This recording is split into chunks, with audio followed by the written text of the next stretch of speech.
salvación. Tú eres la calma en la tormenta, eres la esperanza en el dolor. Y yo no temeré, tu voz escucharé, mi espada siempre es tu verdad.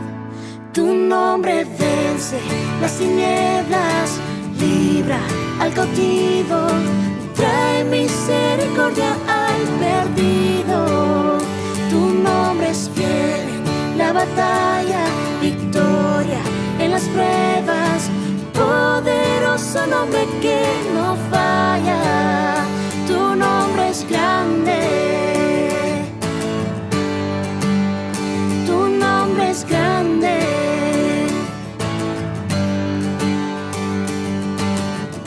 Sé que tu palabra nunca falla,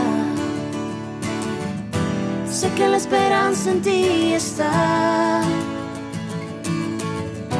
Y sin importar la circunstancia, tu promesa permanecerá. Y yo no temeré, tu voz escucharé, mi espada siempre es tu verdad. Tu nombre vence las tinieblas, libra al cautivo, trae misericordia al perdido. Tu nombre es fiel en la batalla, victoria en las pruebas, poderoso nombre que no falla. Tu nombre es grande, tu nombre es grande. Con tu voz la tierra tiembla, por tu luz huye en tinieblas.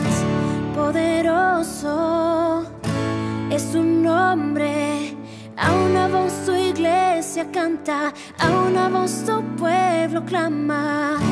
Poderoso es tu nombre, con tu voz la tierra tiembla, por tu luz huye en tinieblas. Poderoso es tu nombre, a una voz tu iglesia canta, a una voz tu pueblo clama. Poderoso es tu nombre, tu nombre vence las tinieblas, libra al cautivo, trae misericordia al perdido. Tu nombre es fiel en la batalla, victoria en las pruebas, poderoso nombre que no falla. Tu nombre es grande en las pruebas, tu nombre es grande en el caos, tu nombre es grande. Buenos días, hermanos, ¿cómo están ustedes? Espero que muy bien y que puedan estar junto a su pantalla, a su computadora o a su celular, aquellos que lo puedan hacer por el celular, esperando el tiempo especial que es este domingo, poder compartir juntos a la distancia, pero firmes en el espíritu, para poder vivir este tiempo en donde el Señor nos congrega, nos convoca a poder tener un tiempo en la meditación de su palabra. En esta mañana quisiera leerles, antes de comenzar, una porción de las Escrituras que están en el Salmo 19. Dice su último versículo, el 14: sean gratos los dichos de mi boca y la meditación de mi corazón delante de ti, oh Jehová, roca mía y redentor mío.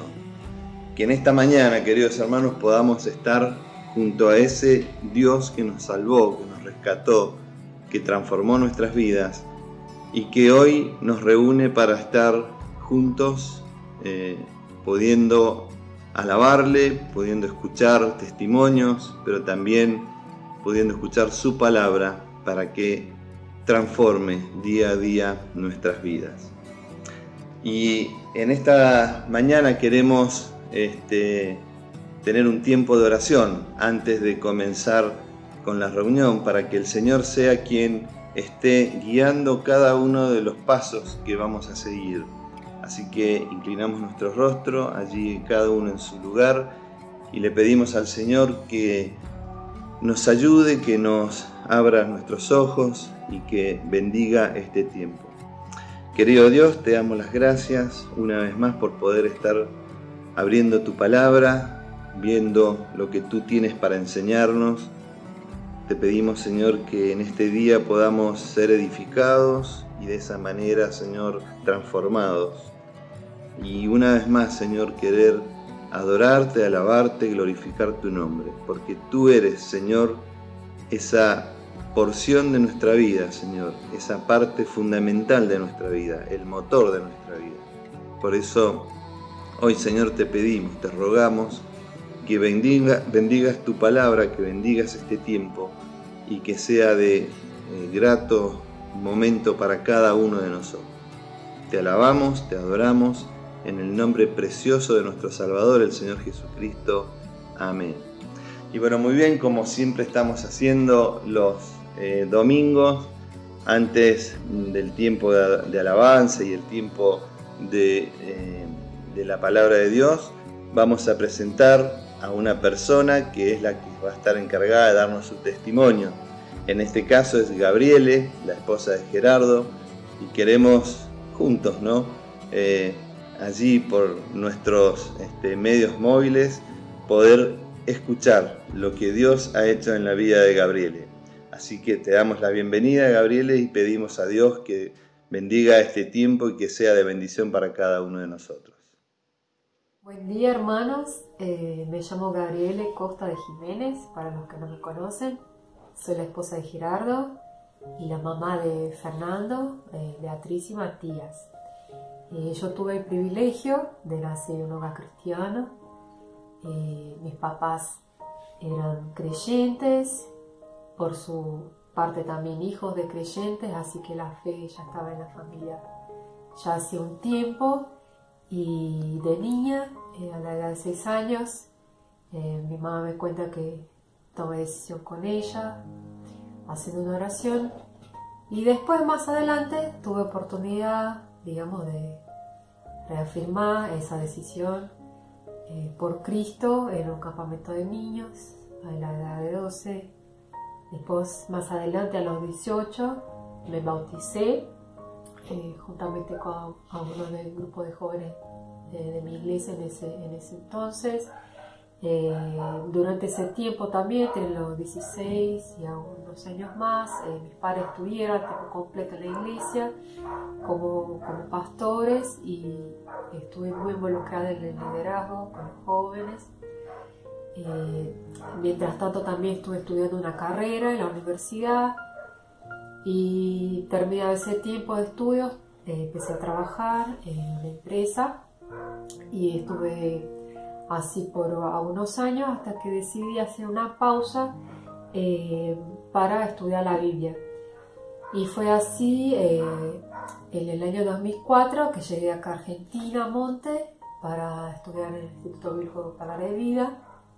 Estuve un año y volví a mi país para hacer ministerio de verano. Al año siguiente, el 2005, volví para la graduación, y ahí ya para juntar mis cosas y volver a mi país, porque ya no seguiría estudiando como había pensado en el primer momento, sino que tenía que volver a trabajar porque no tenía en ese momento para seguir cubriendo los costos de lo que significaba vivir afuera y estudiar.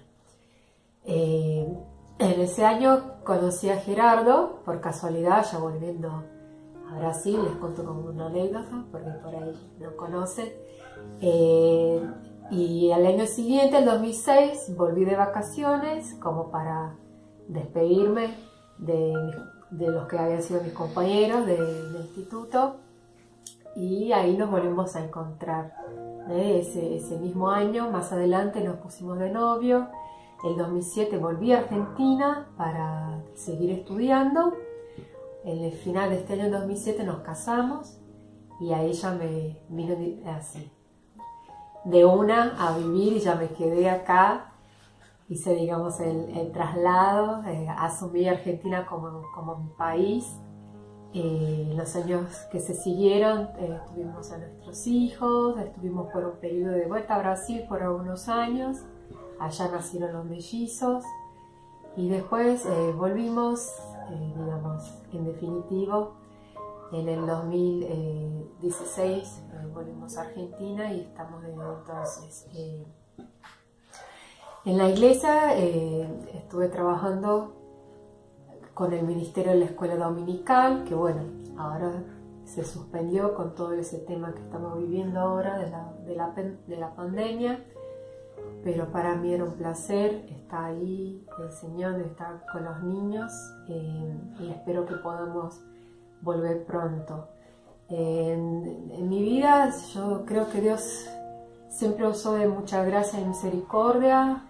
El hecho de que la fe haya llegado así a una edad tan temprana, el hecho de poder haber crecido en un contexto sano, en un contexto cristiano, me preservó quizás de muchas malas experiencias y problemas y me dio una base muy fuerte, de manera que aún pasando por la experiencia de estudiar en una universidad pública y de tener contacto con otras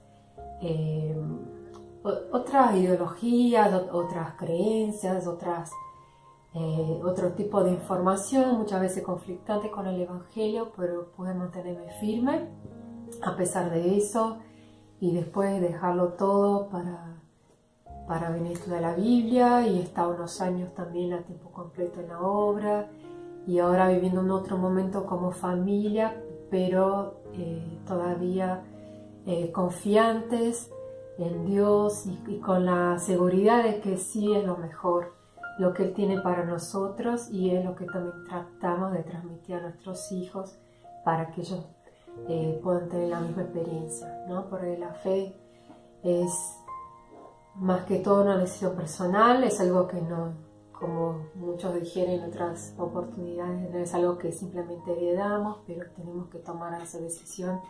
Y doy gracias a Dios por haber recibido de mis padres que me transmitieron eso, pero también le doy gracias a Dios que me ayudó a mantenerme firme a lo largo de todos estos años, a pesar de las dificultades y las dudas que muchas veces surgen, situaciones difíciles, distintas situaciones en la vida, pero Él nos preservó y nos trajo hasta acá y yo le doy muchas gracias por eso y espero poder seguir, ¿no?, llevando adelante ese testimonio y la importancia, ¿no?, de tener a Dios en la vida. Para terminar, me gustaría compartir un versículo muy conocido de los Salmos, pero que siempre fue mi favorito desde mi niñez y hasta hoy. En el Salmo 37, versículos 4, 5 y 6, que dice: Deleítate a sí mismo en Jehová, y Él te concederá las peticiones de tu corazón. Encomienda a Jehová tu camino y confía en Él, y Él hará. Exhibirá tu justicia como la luz y tu derecho como el mediodía. Entonces, aunque siempre me gustó por lo que hice desde chiquita, pero a lo largo de los años, ¿no?, que este año sumé los 40 años, pero es lindo ver cómo Dios se mantiene fiel a sus promesas, aun cuando nosotros no siempre somos fieles a Él, pero Él es fiel a pesar de nosotros y cumple sus propósitos en nosotros. No siempre es lo que nosotros esperamos, pero cuando lo miramos bien, vemos que es lo mejor, que era lo que nosotros realmente necesitábamos. Entonces, aunque en mi vida, con todos los altibajos que pasamos, y aunque no siempre las cosas nos salieron como a nosotros nos gustaría, pero hoy puedo mirar y ver que fue lo que nosotros necesitábamos y que Él siempre hace lo mejor. Bueno, muchísimas gracias, Gabriele, por tu tiempo, por preparar esta presentación de tu testimonio. Damos gracias a Dios por tu vida, gracias a Dios por que sos parte de nuestra iglesia y porque, bueno, también sos un testimonio vivo de la obra de Dios en tu vida. Y eso transmite nada más y nada menos que gozo y y aliento a aquellos que necesitan escuchar lo que vos nos acabas de comentar y contar. Pero bueno, vamos a seguir con el tiempo de alabanza. Y es aquí que el esposo de Gabriele, Gerardo Jiménez, nos va a cantar una canción, y una canción especial. Así que escuchemos y tratemos de, aunque no cantemos nosotros, poder escuchar y con nuestro corazón alabar y adorar a nuestro Dios. Pensaba un poquito acerca de todo esto que estamos viviendo, ¿no es cierto? Vivimos rodeados de una sociedad que siempre nos vendió un discurso de progreso, de seguridad, de superación. Pero en los últimos días pudimos apreciar cómo ese discurso se fue diluyendo, ¿no es cierto? Y la supuesta paz, la supuesta seguridad dio paso a la inseguridad, a la incertidumbre, a la desesperanza, a no saber qué es lo que está aconteciendo, ¿no es cierto? Y esas personas que estaban alrededor nuestro, de repente hoy se sienten mucho más solas y desesperadas. Tenemos que entender que en estos momentos nuestra esperanza surge y se agiganta mucho más, y darnos cuenta que ellos también están perdidos. De eso habla esta canción.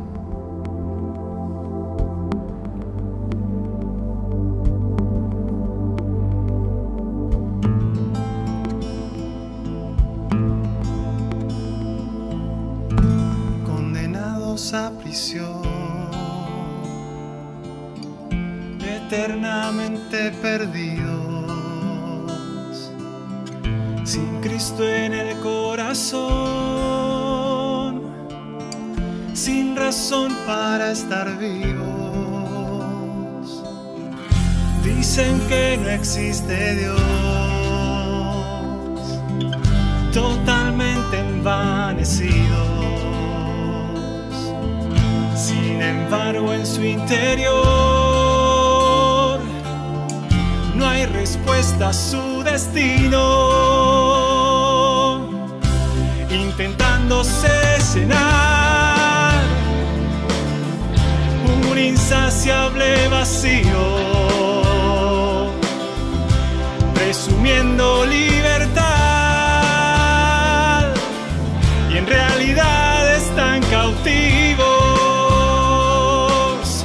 Hoy tenemos que alumbrar su entendimiento enceguecido y del fuego arrebatar. Ellos también están perdidos, ellos también están perdidos.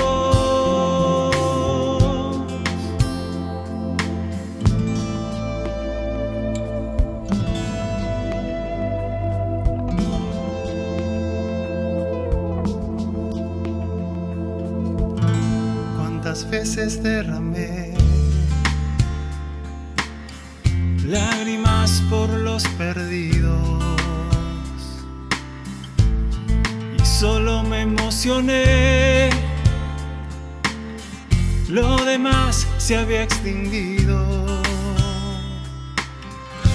Ya no quiero más llorar,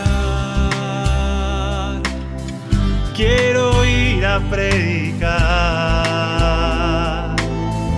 Jesucristo es la verdad y es el único camino, intentando alcanzar todo pecador perdido, predicando la verdad que liberta a los cautivos. Hoy tenemos que alumbrar su entendimiento enceguecido y del fuego arrebatar. Ellos también están perdidos, ellos también están perdidos,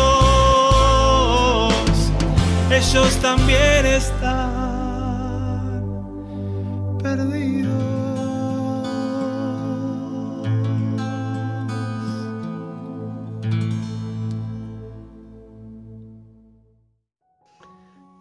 Gerardo, muchísimas gracias. Gracias por esta canción, hermosa canción, que nos habla y nos da un mensaje importantísimo, que es el de predicar. Es el de llevar el mensaje de salvación, el mensaje que transforma vidas, así como la vida de Gabriel y la vida de cada uno de nosotros. Que el Señor nos utilice para que esta canción, que ese mensaje íntimo que hay en ella, sea para desafiarnos a llevar este glorioso mensaje de salvación. Y bueno, ahora en el tiempo más importante, un tiempo especial, que es en donde Dios habla a nuestro corazón. Le hemos adorado, le hemos alabado por medio de la alabanza, y ahora vamos a dar este tiempo al Señor para que Él hable a nuestro corazón, para que Él verdaderamente llegue a nuestro corazón y transforme lo que tiene que transformar cada día. Y para esto vamos a presentar al orador que en esta mañana nos va a dar el mensaje, que es el profesor Gabriel Búñez.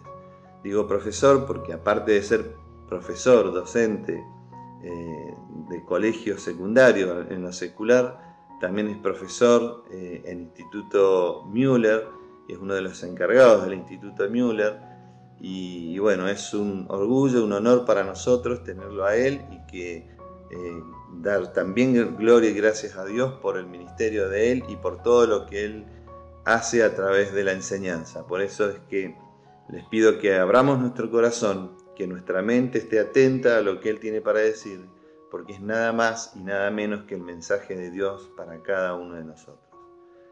Sin más, te pedimos por favor, Gaby, que nos des el mensaje que Dios colocó en tu corazón. Buenos días, ¿cómo están, hermanos? Bienvenidos. Estamos una mañana más con nuestro culto dominical a través de nuestro canal de YouTube. Nuevamente para abrir la palabra de Dios, poder meditar en ella y tener un estudio.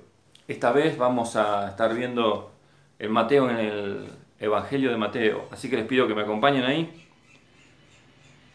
Espero que estén bien. Prontamente, si Dios quiere, vamos a volver a nuestro edificio, a nuestro salón, para poder tener nuestros estudios. Es motivo de oración. He visto que lo han compartido en la reunión de oración. Y es también la oración nuestra. Porque es algo difícil tener los estudios sin poder mirarlos, ¿no es cierto?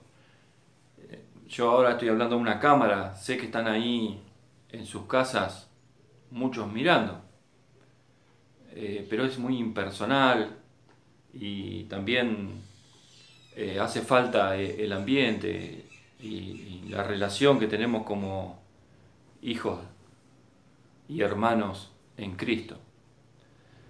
Pero bueno, este es el tiempo que Dios ha querido que estemos así. Nuestra oración es poder volver a la normalidad. Pero eso no nos va a quitar el hecho de que podamos estudiar la palabra de Dios. Así que acompáñenme ahí a Mateo. Vamos a leer acerca de la vida de Juan el Bautista. Vamos a ver quién fue y cuál fue su ministerio. Y su mensaje sobre todo. Así que ahí en Mateo capítulo 11 vamos a ver el testimonio que da nada menos que el Señor Jesucristo sobre Juan. Es un testimonio que tiene todo ese peso que el mismo Señor dice sobre Juan el Bautista. Mateo capítulo 11, desde el versículo 7 hasta el versículo 15. Vamos a tener todo nuestro estudio ahí en varios capítulos de Mateo. También vamos a ver algo en Lucas. El pasaje paralelo, por ejemplo, de Lucas es el capítulo 7 del versículo 24 al 30.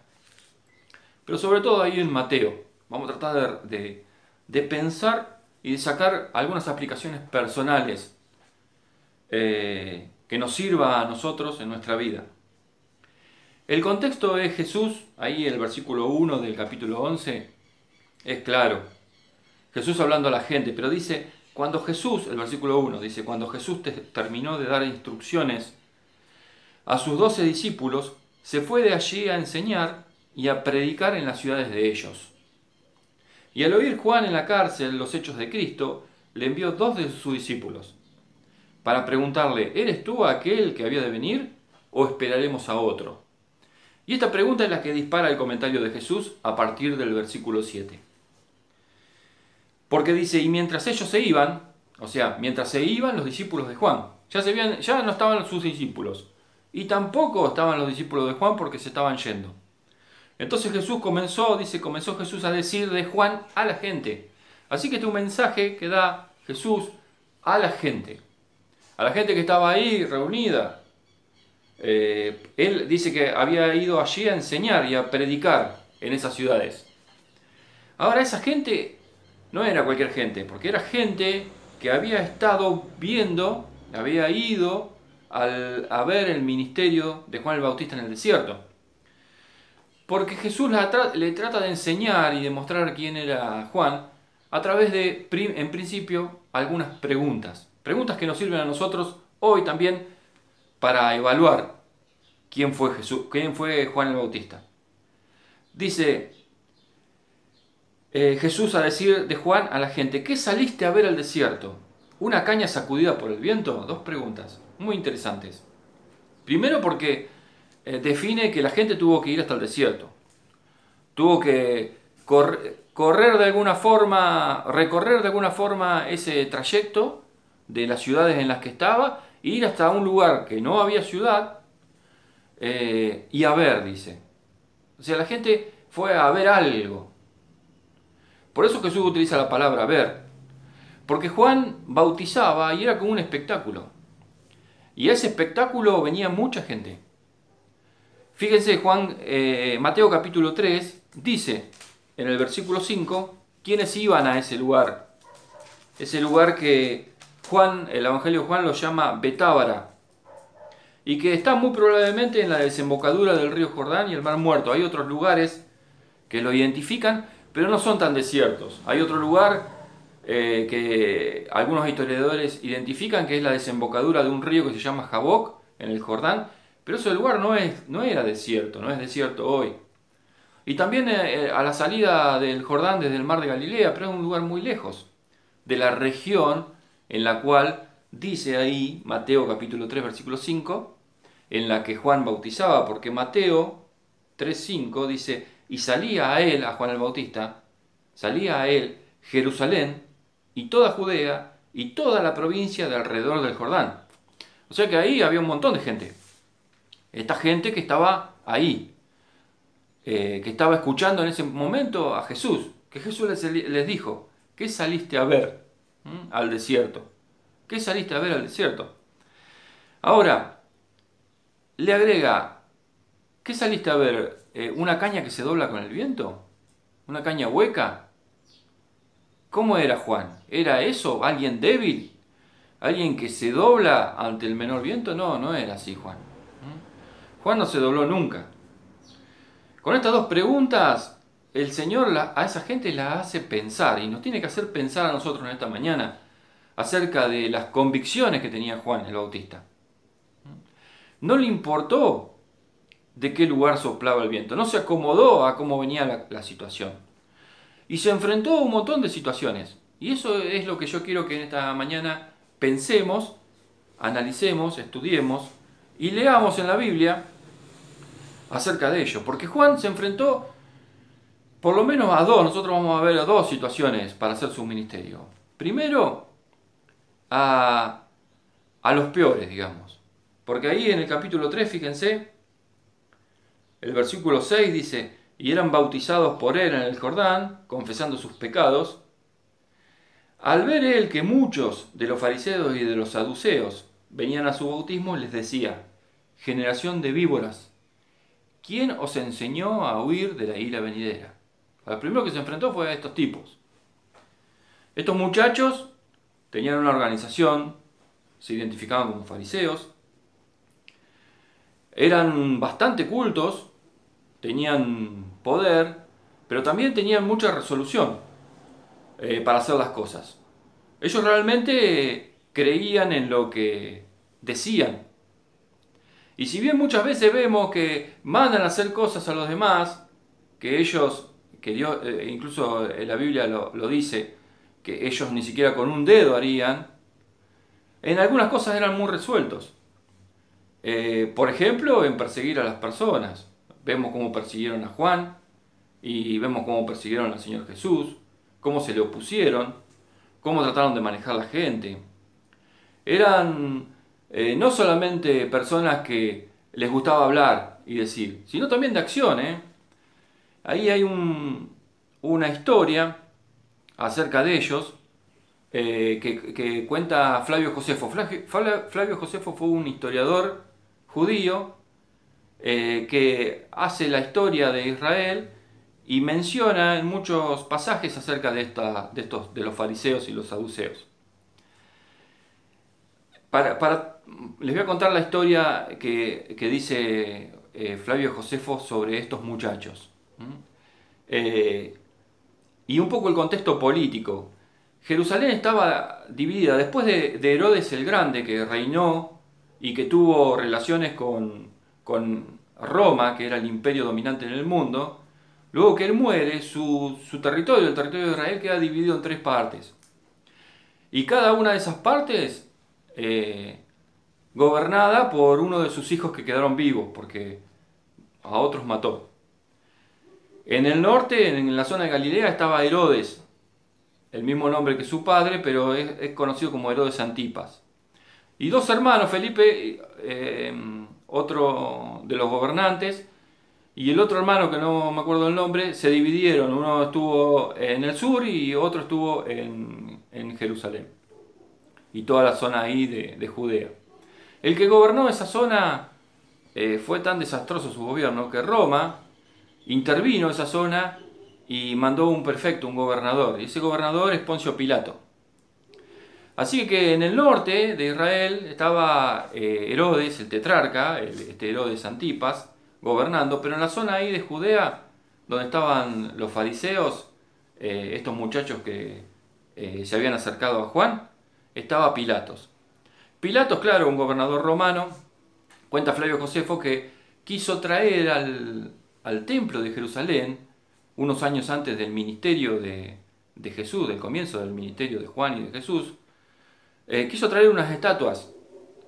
Y los fariseos se dieron cuenta que él quería meter esas estatuas. Así que marcharon hacia la casa de Pilatos. Pilatos vivía en Cesarea, cerca de Jerusalén. Y se sentaron adelante de la puerta de la casa de Pilatos en protesta, diciendo que no querían que Pilatos metiera esas esfinges dentro del templo. Y cuenta Flavio Josefo que se sentaron y estuvieron sentados 5 días adelante. Pilato, cansado de eso, salió un día y les dijo: si no se van de acá, los voy a matar a todos. Y dice que los fariseos, sentados ahí como estaban, lo miraron y hicieron así, le mostraron el cuello, como diciendo: cortame el cuello, yo no me pienso ir. O sea que no eran simples fundamentalistas de la palabra, sino que procedían a la acción. Y ahí tenemos a Juan el Bautista diciéndoles, ¿no es cierto? Ahí fíjense en el versículo 7, dice: generación de víboras. Generación de víboras. A estas personas que estaban dispuestos a morir por lo que ellos decían y mantenían. Sobre todo mantener su poder y su dominio sobre la gente. Y Juan el Bautista le dice: ¿quién os enseñó a huir de la ira venidera? Ellos estaban equivocados en muchos conceptos con respecto a la palabra de Dios. Por eso Juan les dice generación de víboras, porque habían tergiversado la palabra de Dios. ¿Por qué les dice quién os enseñó a huir de la ira venidera? Fíjense lo que dice Juan, dice: haced pues frutos dignos de arrepentimiento, les dice. Y no penséis decir dentro de vosotros mismos: a Abraham tenemos por padre, porque yo os digo que Dios puede levantar hijos a Abraham aún de estas piedras. Y dice: y también el hacha está puesta a la raíz de los árboles. Por tanto, todo árbol que no da buen fruto es cortado y echado al fuego. O sea, Juan le está diciendo: ustedes también se tienen que arrepentir. Y sobre todo ustedes. Y ellos piensan que no deben arrepentirse. ¿Por qué? Porque ellos dicen: nosotros somos hijos de Abraham. Entonces no le tenemos miedo a lo que va a venir. Miren qué equivocados estaban con la palabra de Dios. Ellos se pensaban mejores que los demás, simplemente por la supuesta descendencia de Abraham, que ya tenían el cielo ganado por ser hijos, por haber nacido dentro de ese pueblo, y por tener a Abraham, y por Abraham tener el cielo ganado. Juan es claro, les dice, ¿quién os enseñó a huir de la ira venidera? Ellos estaban escapando y la ira iba a llegar, y ellos no se daban cuenta. Juan enfrentó a estos tipos, no se cayó. No era una caña sacudida por el viento, y no era tampoco un espectáculo, porque su ministerio tenía contenido. Juan apoyaba con su vida lo que estaba predicando, y era claro, y sobre todo, era concordante con lo que Dios enseña, con la palabra de Dios.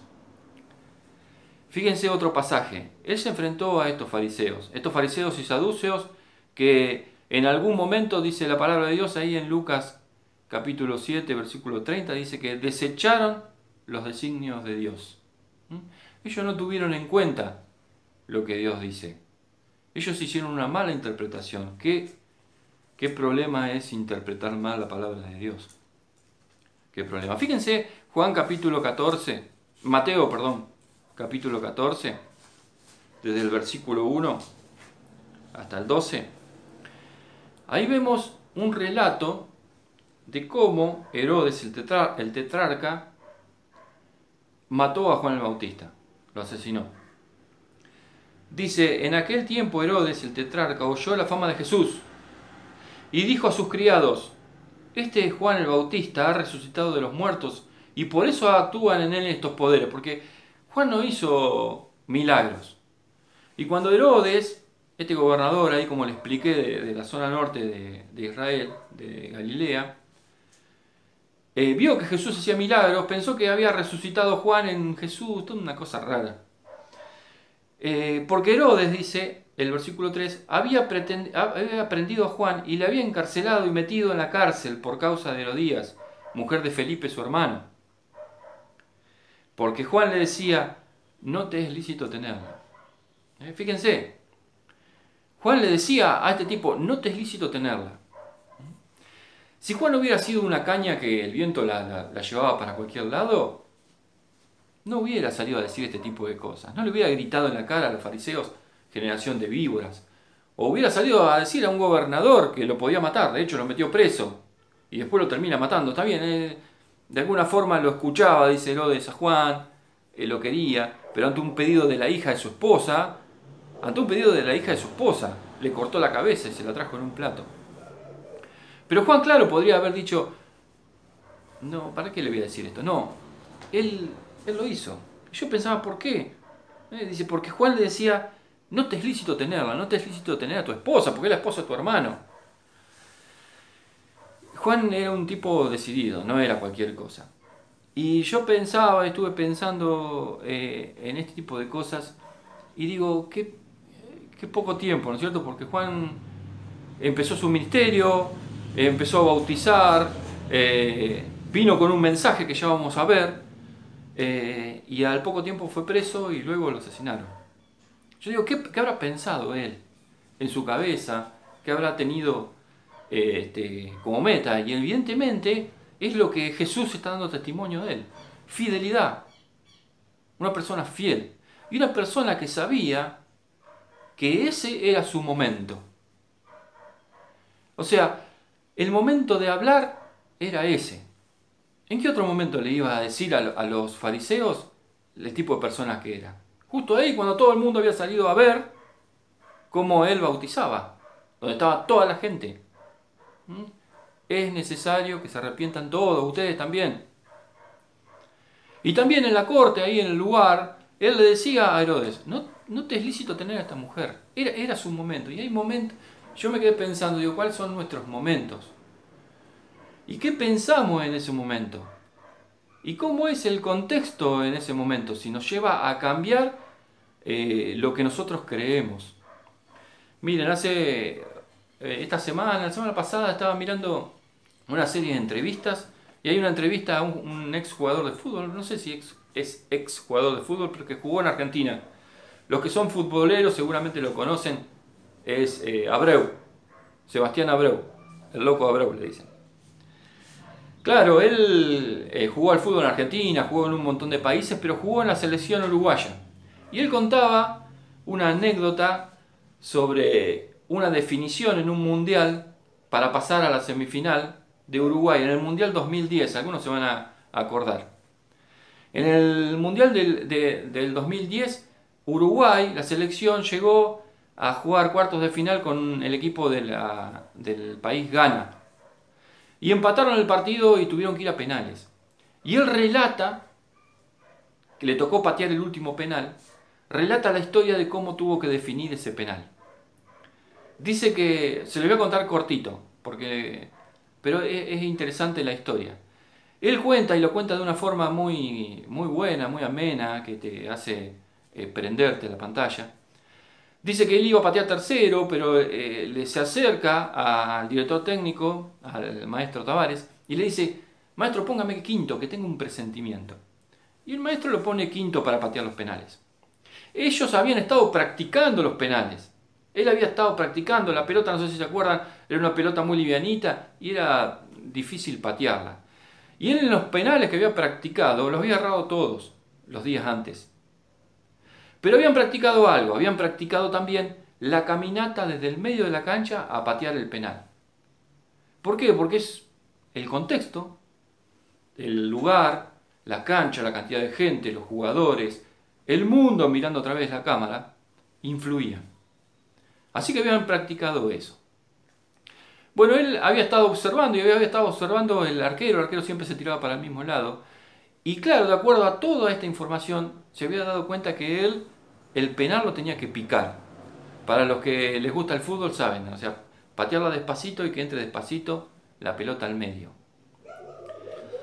Y dice que mientras estaba en ese tiempo, seguía confirmando que lo que tenía que hacer picar. Era una jugada de mucho riesgo, porque es fácil que te atajen una pelota cuando la pican. Pero lo interesante es que cuando llegó el momento, el arquero, ellos estaban en diferencia de un gol y él tocaba patear el último penal, o sea que si hacía el gol, clasificaban a la semifinal. Entró a caminar, dice, desde el medio de la cancha hacia el arco. Y dice que cuando empezó a caminar, lo que hizo fue mirar a los ojos del arquero. Y mientras iba caminando, él cuenta, dice, pensaba en una sola cosa. Se repetía a sí mismo en su cabeza, este es tu momento, este es tu momento, este es tu momento. El periodista le pregunta, ¿por qué decías eso? Porque es muy fácil, dice, en el contexto, en la cantidad de gente que está mirando, en la tensión, en todo lo que ocurre, dice, distraerse. Hacer otra cosa de la que uno tiene planificado, hacer otra cosa diferente a lo que uno sabe que tiene que hacer. Patearla fuerte a una punta, lo que sea. Lo que está haciendo él es arriesgado, dice. Y fui pensando, dice, este es mi momento, este es mi momento. Y yo pensaba, digo, bueno, Juan el Bautista se habrá dado cuenta de eso. De hecho, lo relatan, ¿no? Lo relata el Evangelio de Mateo y varios pasajes más. Y digo, aplicado a nuestra vida, ¿cuántas veces nos pasa que nos dejamos llevar por el contexto y no nos damos cuenta que ese es nuestro momento? Y no estoy diciendo algo grande, quizás con alguna debilidad que tenés, con algo que te influye siempre. Y por ahí no es algo muy popular, conocido. Quizás en la intimidad de tu casa, de tu mente. Eso que te influye y te hace nuevamente pecar. Poder pensar y sentir que ese es tu momento. Ese es el momento en el que tengo que vencer la tentación. A mí me ha pasado, por ejemplo, con la predicación del Evangelio. Quizás dejar pasar situaciones y después darme cuenta de decir, perdí mi momento. Ese era el momento en el que yo tenía que hablar del Señor Jesús. Y era riesgoso de acuerdo a lo que yo pensaba. Y mentira, no era riesgoso. Juan se enfrentó a estos tipos y su mensaje fue claro, pero sobre todo ese enfrentamiento, esa forma de ser, habla de cómo es Él. Jesús sigue hablando acerca de Él. Fíjense, vamos a Mateo capítulo 11. Estábamos en el versículo 7. El versículo 8 dice, ¿o qué saliste a ver? ¿A un hombre cubierto de vestiduras delicadas? He aquí los que llevan vestiduras delicadas, en las casas de los reyes están. ¿Pero qué saliste a ver? ¿A un profeta? Sí os digo, y más que profeta. Claro, Jesús dice de Juan que era más que un profeta. Y habla acerca de su atuendo. Es interesante, su atuendo, su forma de vestir estaba en consonancia con el desierto en que vivía, porque dice que Juan vivía en el desierto. Y con el arrepentimiento que predicaba. O sea, su forma de vestir tenía que ver con su forma de predicar, con su forma de ser. Juan también era auténtico. El versículo 10 y 11 dice, porque este es de quien está escrito, he aquí yo envío mi mensajero delante de tu faz, el cual preparará tu camino delante de ti. De cierto os digo, entre los que nacen de mujer, no se ha levantado otro mayor que Juan el Bautista, pero el más pequeño en el reino de los cielos, mayor es que él. Jesús dice que no hay nadie mayor que Juan el Bautista de los nacidos de mujer.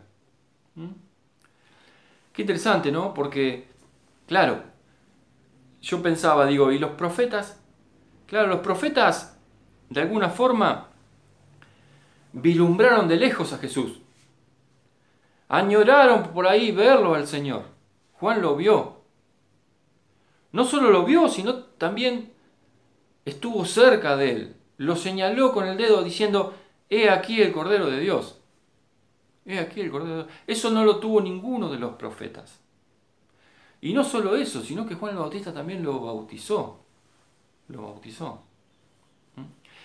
Hay un comentario, yo saqué un comentario, una frase del Matthew Henry que dice, la grandeza no se ha de medir por las apariencias exteriores y el esplendor del atuendo, sino por la santidad de vida y la abundancia de gracias y bendiciones celestiales. Juan era grande a los ojos del Señor. Juan era grande a los ojos del Señor. El versículo 11 termina diciendo, pero el más pequeño en el reino de los cielos es mayor que él. Claro, Juan es mayor de todos, pero el más pequeño en el reino de los cielos es mayor que él. Ahí está Juan en el medio, ¿no es cierto?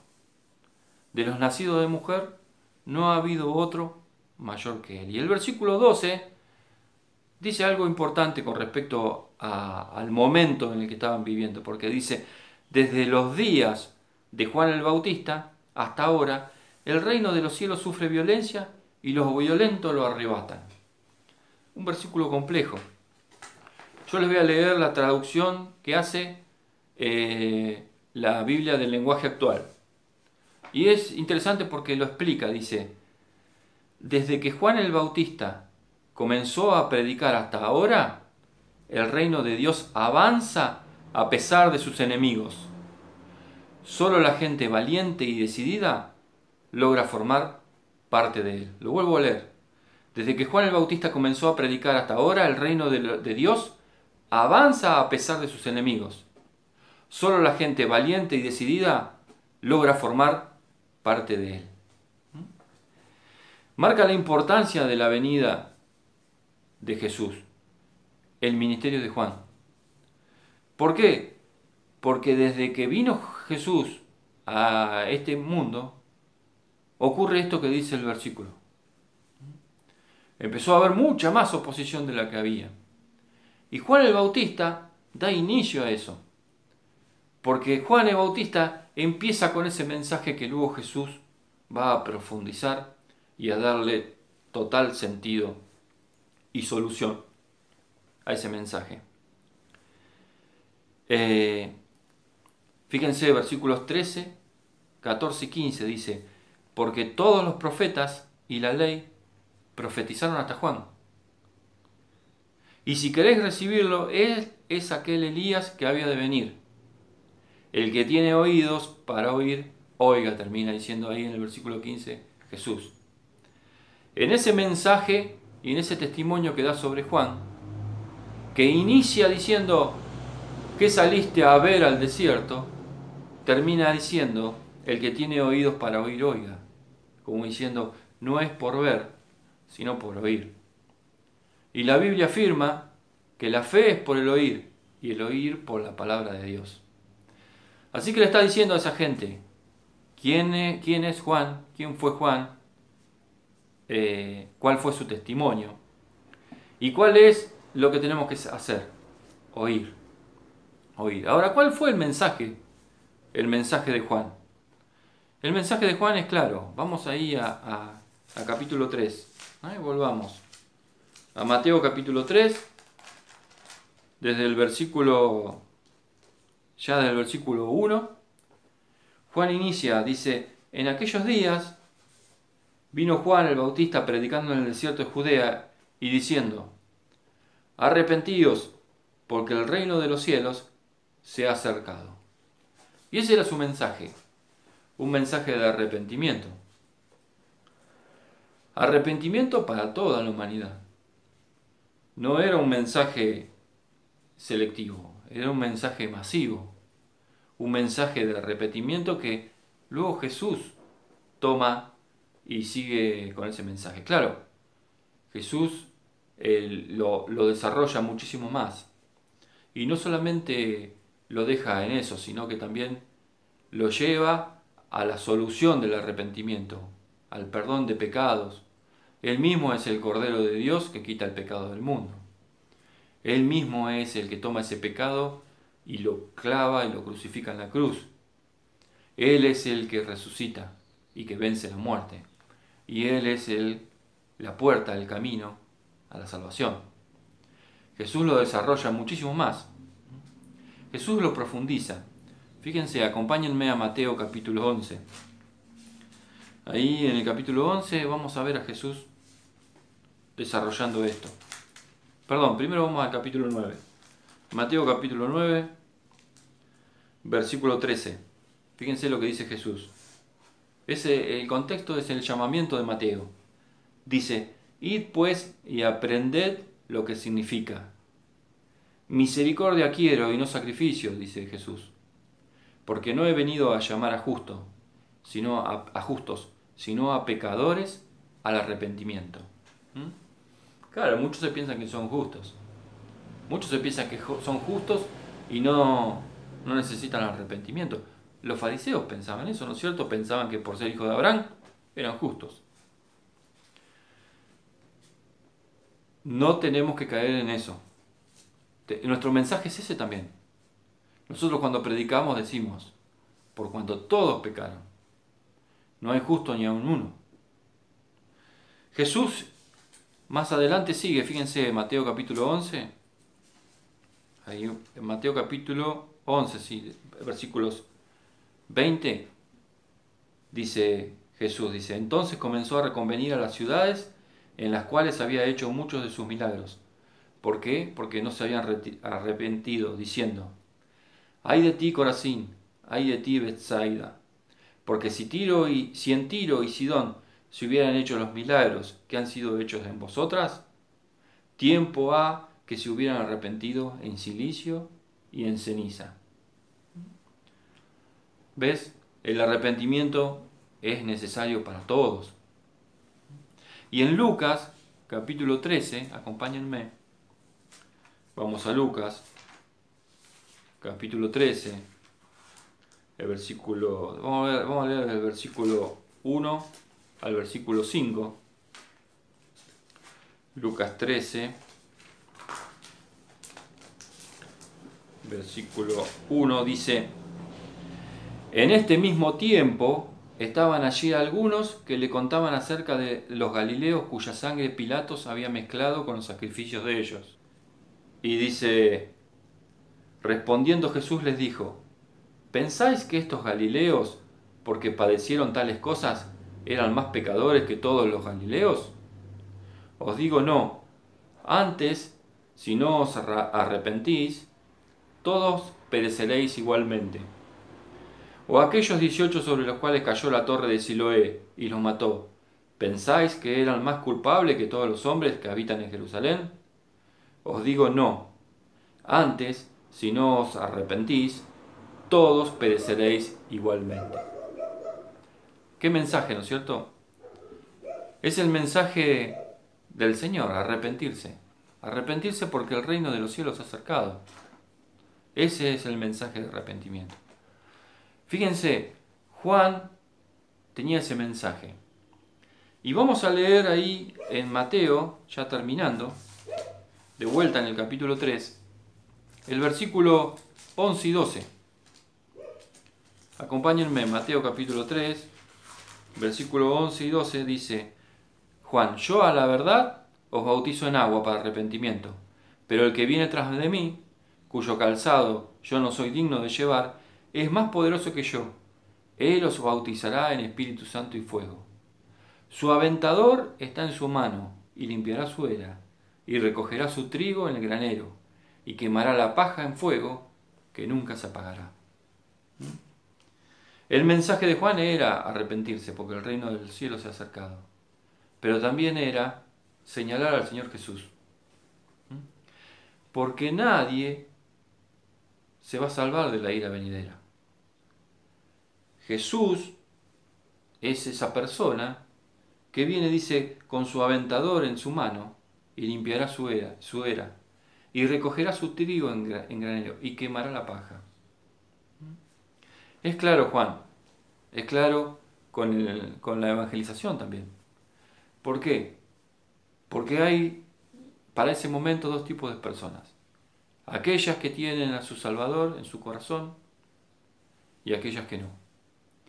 Aquellas que son justas no porque piensen que sean justas por motus propio, sino porque como injustas, como pecadoras, han reconocido a Jesús en su corazón y por esa relación, por ese aceptar en su corazón a Cristo, la ira venidera no se desarrollará sobre ellos. Qué bueno es saber estas cosas y sobre todo pensar en nuestros momentos, ¿no es cierto? Es el momento de predicar el Evangelio, también ahora en pandemia. Es nuestro momento, no lo dejemos pasar. Ahí el jugador de fútbol al final terminó picando la pelota. Y dice que no levantó la cabeza cuando pateó, pero después cuando vio que la pelota iba adentro y pegaba en la red y el arquero se tiraba a un costado, entró la felicidad. Levantó los brazos, gritó el gol y toda la gloria de ese momento fue para él. Durante esa semana los diarios hablaron de cómo pateó ese penal ese hombre.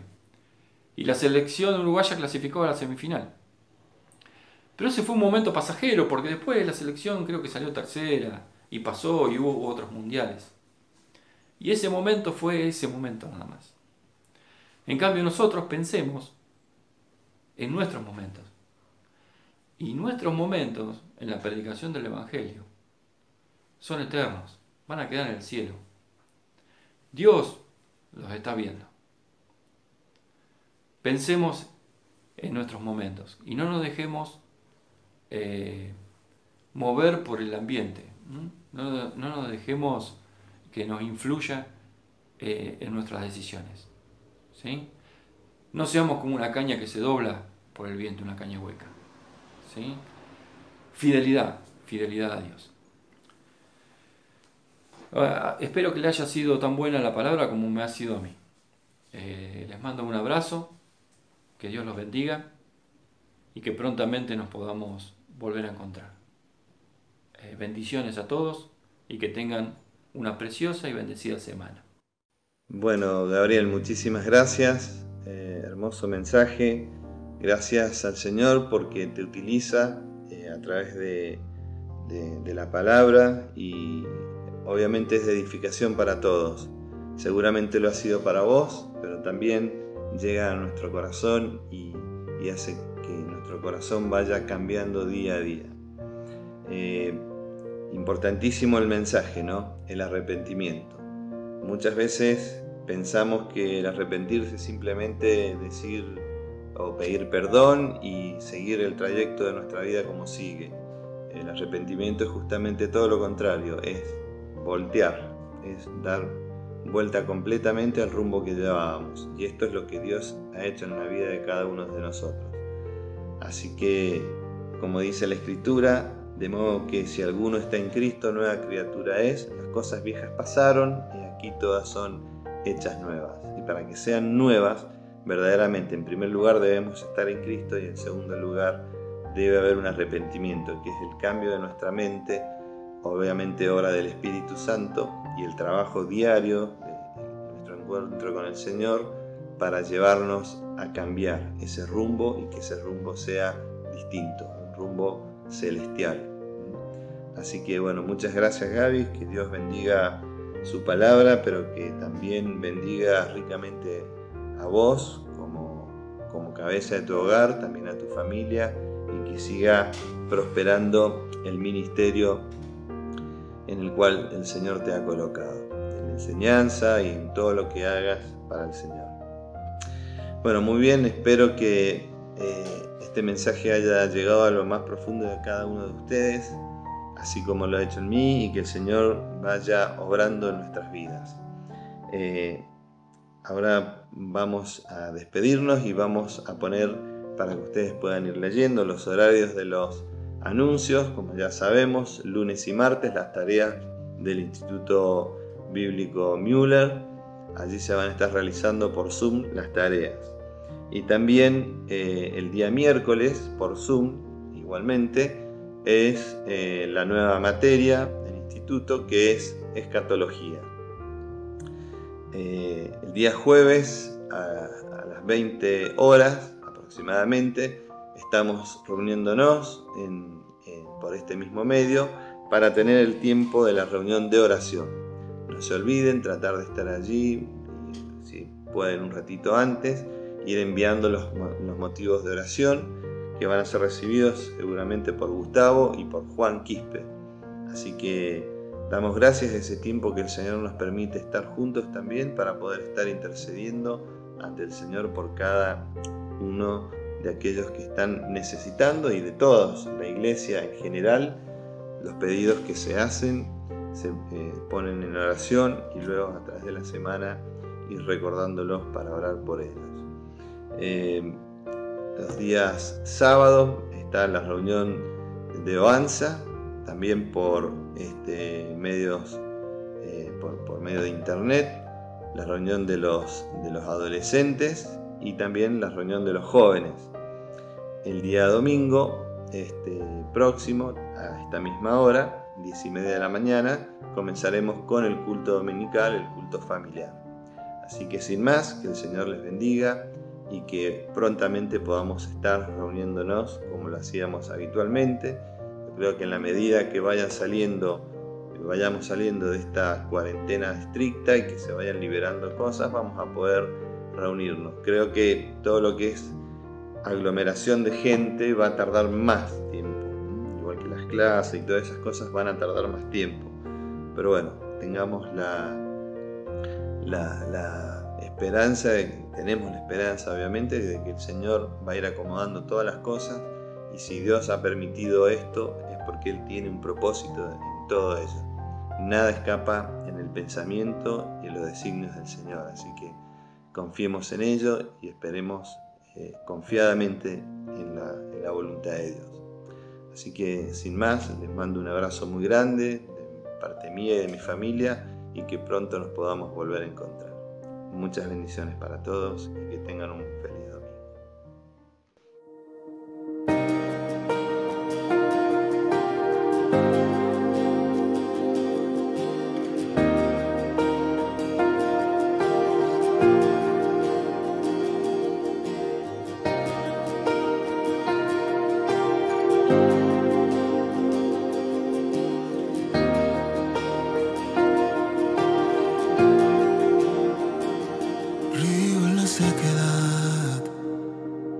paz en la adversidad, fuerza en debilidad.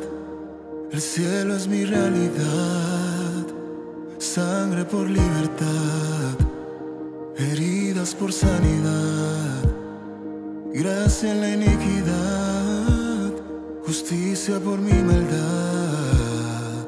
Poderoso, invencible, deslumbrante, no tienes igual.